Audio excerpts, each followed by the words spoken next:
let's take a look at our top selections for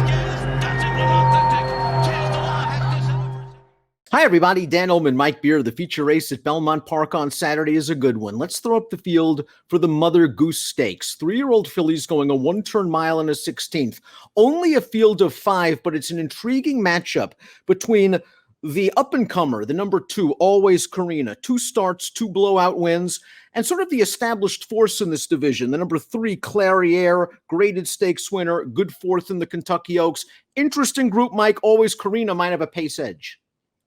Yeah, she does look like she has a pace edge. I guess we're going to find out a little bit more about her in this race, Dan. Based on her first 2 starts, though, this filly can really run.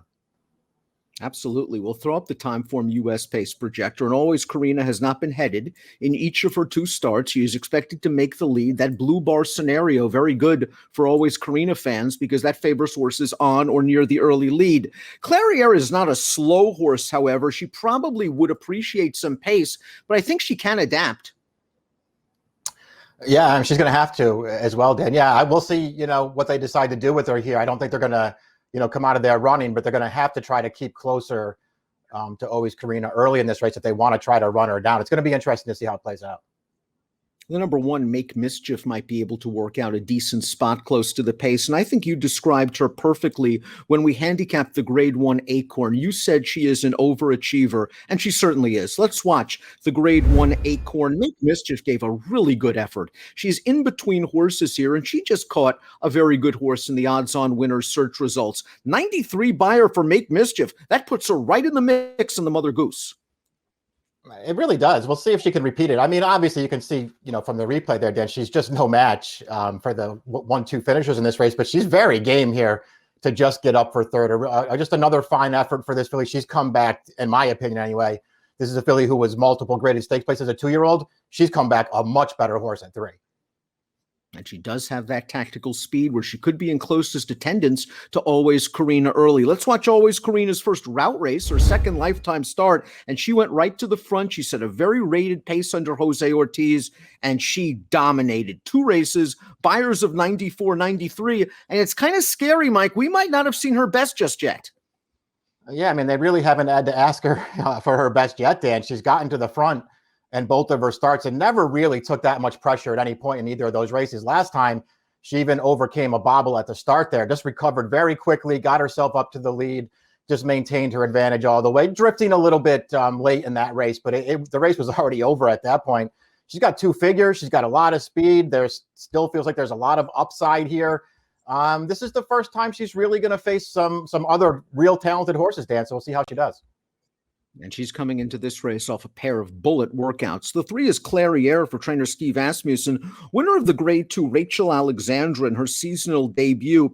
It was a race where she really took advantage of a good pace, but it's not like she had the greatest trip in the world. She didn't break very well. She was down towards the inside. She had to alter course off Travel Column's heels, and she was able to get it done. You could argue she was pace compromised in the Fairgrounds Oaks, and last time out in the Kentucky Oaks, no excuse. I thought she got a great trip and ride, but she was facing a very strong field. Yeah, she was, and she ran fine in that race. I mean, I have no problem with the race she ran in the Oaks. She did get a good trip and ride in that race, and was no real threat to the 1-2 finishers, but she just missed third in there. I thought she ran all in all a good race. I like the fact too, Dan, that in the Kentucky, it felt like she was just a little bit handier early. She got a good spot. She was never that far away. I liked all those things about her. I think the most interesting thing about Clarierra, Dan, is she's already a grade 2 winner, multiple grade 2 placed, a good effort in the Kentucky Oaks. I still feel like when I watch her run, she's still kind of figuring things out. I don't think she's the finished product yet.